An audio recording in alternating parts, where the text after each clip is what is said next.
You've got too much autonomy, Miles. That's what Everett Langstrom said to me, right before he dismissed my entire career with the push of a button on his wireless clicker. I didn't blink. I didn't shift in my seat. I just stared at the guy, neatly parted blonde hair, rust-colored knit tie, leather shoes with soles that had never seen a warehouse floor. He was 37. They called him Evie behind his back. 3 months into his new position as regional director at Holden Supply Chain Solutions, and the man thought he'd reinvented freight logistics from scratch. I'm Miles Halpern. I'm 46 years old, and for the past 11 years I've run Holden's routing intelligence unit out of their Boise branch. That might sound fancy, but what it really means is I solve problems. Routes break. Drivers fall through. Customs changes. I keep the wheels turning. When clients scream, it's my phone that rings. I built this division when it was 3 folding chairs and a Windows 7 laptop held together with duct tape. Back then, nobody wanted to deal with Idaho freight. Too far from the ports, too much seasonal risk. I made it profitable in 18 months. By year 4, Boise was outperforming Denver, Salt Lake, and even Phoenix on efficiency to margin ratio. But Evie didn't care about that. He cared about frameworks, alignment, digital transformation, and apparently, the fact that my department made operational decisions without looping in 12 unnecessary approvals. That scared him. He saw freedom and mistook it for disobedience. That morning, he'd invited me to a realignment strategy sync in conference room E, where the only thing warmer than the LED lights was the coffee that had been sitting on the table since 7 a.m. "You've built something solid," he said, like it was a eulogy.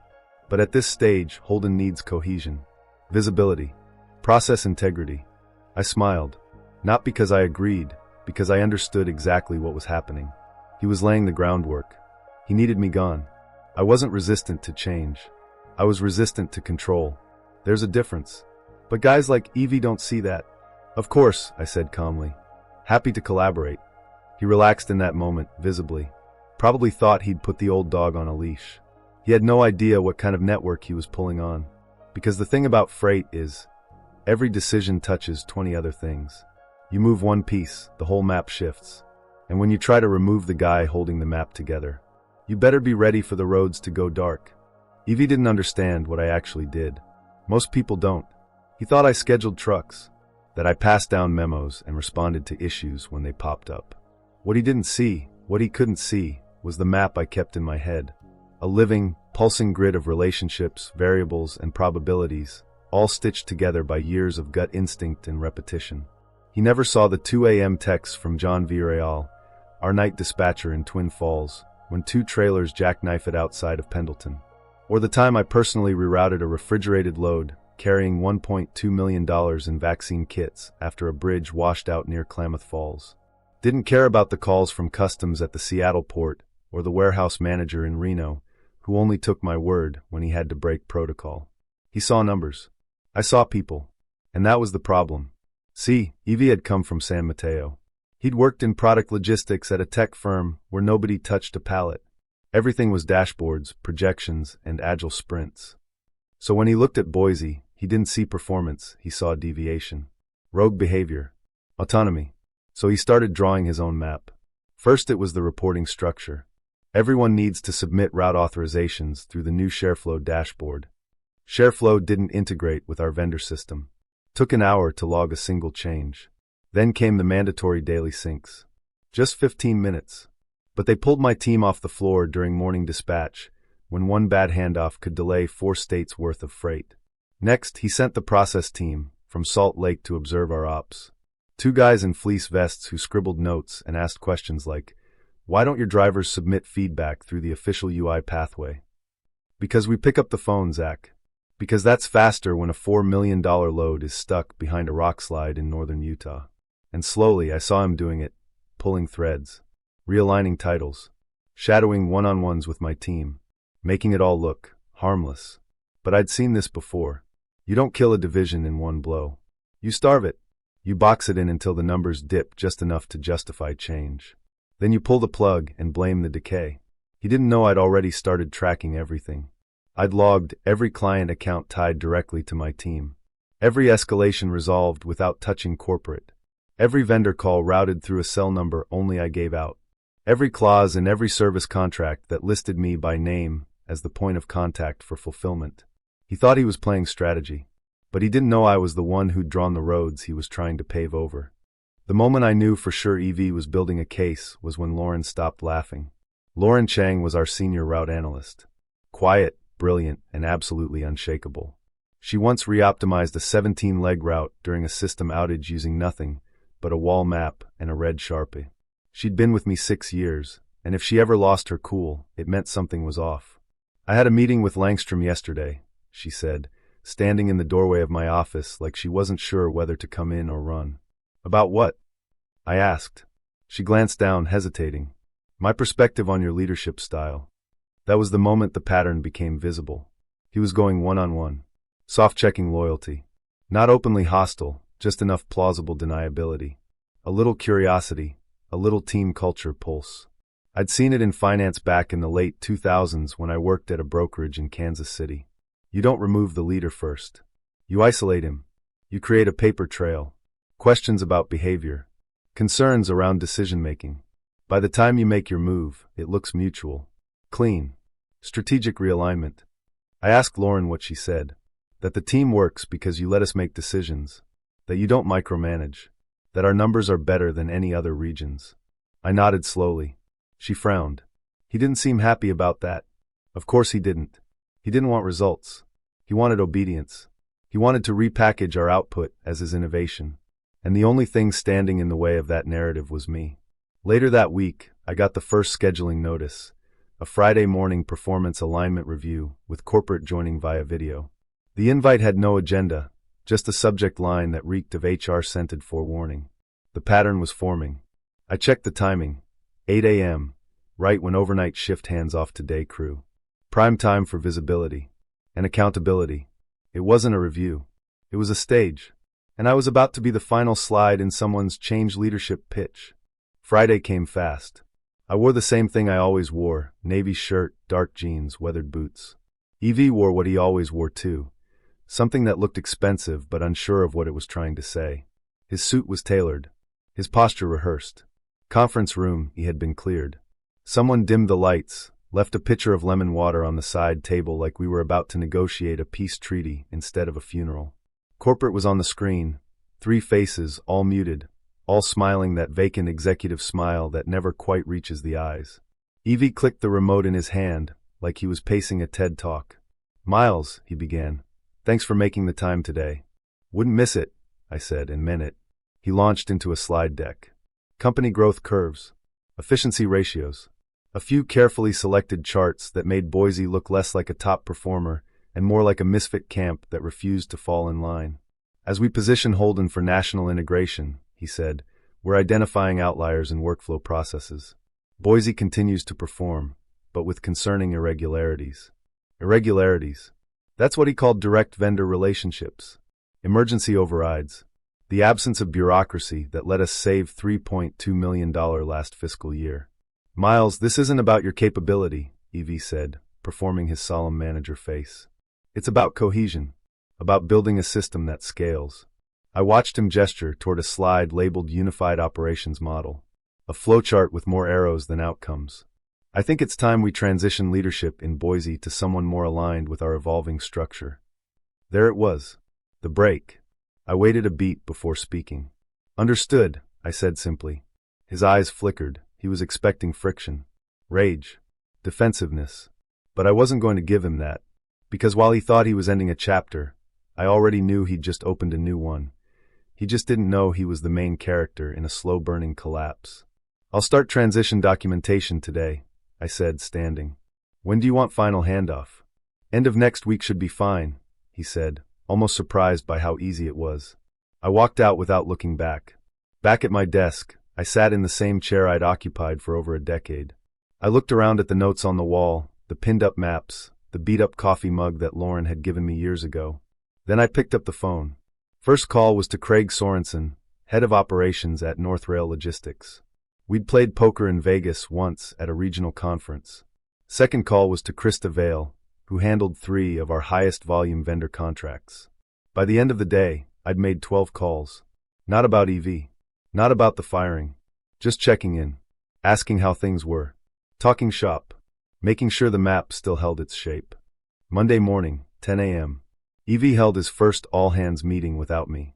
He booked the big glass conference room, the one that faces the operations floor. Smart move. Visibility. Optics. He probably imagined it as a symbolic shift, a clean baton pass. I wasn't invited. I came anyway. Not inside, of course. I stood near the printers, pretending to look for toner. From there, I could see everything. Lauren was seated up front, unreadable as always. Damien, our load scheduler, leaned back with his arms folded tight. A few newer folks looked around, unsure what to expect. Nobody smiled. Evie launched into his script. He thanked me for my contributions. Explained I'd be pursuing new opportunities. Told the team they'd now be reporting to a new manager out of Portland named Amanda Fair, who would remotely oversee integration efforts. Remotely. Amanda didn't even live in the same time zone. Then came the questions. And this is where things got interesting. Damien raised his hand. Who's got final sign-off on reroutes during delays? Evie paused. We'll be implementing a layered escalation structure with full transparency. Translation, he doesn't know. Lauren followed up. And the ID Pharma account? They require approval from a designated logistics lead. That's in their contract. A good point. We'll coordinate with legal to reassess our vendor agreements. I saw the flicker then. In his eyes. Just for a second. He realized he was walking into rooms I used to lock with instinct. The meeting wrapped with handshakes and vague promises. As people filed out, I caught Damien's glance. He gave me a nod. Not out of loyalty. Out of recognition. He knew the machine was starting to wheeze. By noon, the first jam hit. A medical shipment bound for Missoula got stuck in Butte after a jackknife blocked the I-15. Standard detour was through US 287, but the permit request had to come from someone on the approved contact list. That used to be me. Now, nobody. Lauren called EV. Voicemail. Operations called Portland. No answer. By 2 p.m., the hospital called asking why their supplies were still sitting 170 miles away. And by 4 p.m., Lauren quietly escalated the issue, by not escalating at all. She didn't break protocol. She followed it, exactly as written, like a perfect team player. Tuesday started with an empty chair. Damien's. His badge still worked, but he hadn't logged into the scheduling platform. Wasn't answering Slack. By 11 a.m., HR confirmed it. Resignation effective immediately. No explanation given. By 2 p.m., Sandra from Vendor Relations turned in her laptop. She'd been with us 4 years. Handled 5 of our biggest freight carriers, including Rapid Haul, the only vendor who could handle cold chain transfers with a 6-hour SLA. Without her, they defaulted to standard routing, 48-hour delays. Lauren didn't say anything. She didn't need to. The pattern was clear. Nobody was staging a rebellion. This wasn't mutiny. It was exit velocity. These were people who'd stayed late, worked weekends, bent the rules, not for profit but for pride. And they weren't interested in working for someone who saw their flexibility as non-compliance. Evie tried to plug the holes. He posted internal job openings. Pulled in junior staff from the Portland office. Started attending ops stand-ups via Zoom, throwing around words like synergy and workflow visibility. But people weren't listening anymore. Not out of spite. Out of exhaustion. Because you can't centralize instinct. You can't automate a gut feeling. And you definitely can't replace 6 years of trust with a templated onboarding packet. By Thursday, 3 more resignations landed on HR's desk. 2 planners. 1 warehouse supervisor. By Friday, Rapid Haul paused their emergency routing contract, pending internal clarification of communication protocols. Same language I helped them write. The beautiful part? Nobody was breaking anything. No deleted files. No angry emails. Just quiet departures. Calm exits. Professionals making professional decisions. And Holden? It was still following every rule in the book. Except the one that mattered. Don't lose the people who know how the whole thing actually works. Friday evening, just after 6 p.m., my phone rang. Private number. Not unusual. Miles Halpern? The voice asked, crisp and low, with the confidence of someone used to giving orders. Yes. This is Tessa Ronan. I'm EVP of Ops at Crestline Freight Group. I believe you and I have a few friends in common, John Vireal, Krista Vale, Lauren Chang. She let that last name hang there for a second. I'm listening, I said. We've been watching Holden's situation closely. Boise's performance under your leadership caught our eye last year. Now it's your departure that has our full attention. Direct. I liked her already. We're expanding into the Mountain West region, she continued. Need someone who knows the terrain, knows the people. Someone who doesn't need a PowerPoint to understand why shipments get stuck in Billings during a wind warning. I leaned back in my chair. I hadn't been job hunting, not really. I was still technically on vacation until next week. But people like Tessa don't cold call unless the decision's already halfway made. What's the role? I asked. Director of Mountain Operations. Full authority over vendor strategy and client coordination. You'd be building the division from scratch. Your map, your methods. As long as it works. I smiled. And the team? Bring whoever you trust, she said. I don't hire resumes. I hire ecosystems. That phrase stuck with me. I told her I'd call her Monday. I already knew the answer, but I wanted to check in with a few people first. The kind who don't need convincing, they just need a direction. That night, I called Lauren. How's your week been? I asked. She didn't even fake a laugh. Quiet, she said. I may have a situation. Something clean. Something that makes sense again. She didn't hesitate. When do we start? By Monday afternoon, the walls had started whispering. Crestline announced its Mountain West expansion that morning in a quiet press release. 2 paragraphs, no names. But the right people noticed. Especially at Holden. Especially in Boise. I hadn't posted a single thing on LinkedIn. Didn't email a single former colleague. Didn't need to. Word moved faster through logistics networks than fiber optics ever could. By 3 p.m., I'd had 5 conversations. Not interviews. Not pitches. Conversations. Krista Vale from Vendor Ops. If you're putting something together, I want in. Damien. I miss solving actual problems. Let me know where to be. Sandra. I'm done managing up. I want to work where execution matters more than vocabulary. Lauren didn't call. She just forwarded her resume with a single subject line. In case it helps you write the org chart. By Wednesday, we had a skeleton crew mapped. Roles. Contracts. Startup budgets. We weren't recreating what we had at Holden. We were refining it. Stripped of red tape. Built for action. Meanwhile, back at Holden, Evie was catching up in the worst possible way. Indirectly. Krista's departure had triggered a cascade. Rapid Haul suspended all new load requests pending new points of contact. That alone bottlenecked 3 major shipments scheduled for the weekend. And the Ide Pharma contract? Their legal team flagged the personnel clause. My name was still on it. I'd written that clause 5 years ago, after a near miss with a subbed-out junior rep led to a 6-figure loss. Now it was Holden's problem. By Friday, Amanda Fair, the remote manager from Portland, had quietly removed her name from several internal Slack channels. Not fired, just absorbed into some strategic alignment effort. Classic reorg speak, for this didn't go how we thought. Pete Anders, the warehouse supervisor who once spent 14 hours unloading a snow-stalled convoy by hand, called me Friday night. You building something real again? He asked. I think so. Then I'm in. I've got 6 months before I retire, and I'd rather spend them where things make sense. We didn't talk about Holden. We didn't need to. The roads were shifting. Quietly, without announcements. The old system wasn't being burned down. It was just being left behind. 3 weeks later, Holden's Boise office made the news. Not front page, not scandalous, just a neat little article in the Logistics Business Wire. Holden supply chain sees regional shifts amid personnel turnover. Buried in the second paragraph. Sources report several key vendor relationships and client contracts have lapsed or been reassigned, prompting internal restructuring and a temporary halt to Mountain West operations. A temporary halt. That's corporate speak for the wheels came off, and we don't know how to put them back on. I didn't celebrate. I didn't screenshot the article or forward it to anyone. I just read it once, quietly, at my new desk at Crestline. We'd moved into a low-rise industrial building outside of Twin Falls. Cheap lease, open layout, and a line of sight straight into our warehouse floor. Every desk had visibility. Every person could hear the phones ring. Nothing about it was sleek. But it worked. Lauren sat across from me now, headset on, flipping through 3 screens like she was tuning a piano. Damien ran dispatch. Krista handled vendor escalation. Pete oversaw the docks like a man born with forklifts in his blood. Same people. Different logo. Better system. Crestline wasn't trying to turn us into a case study. They just let us operate. And the results?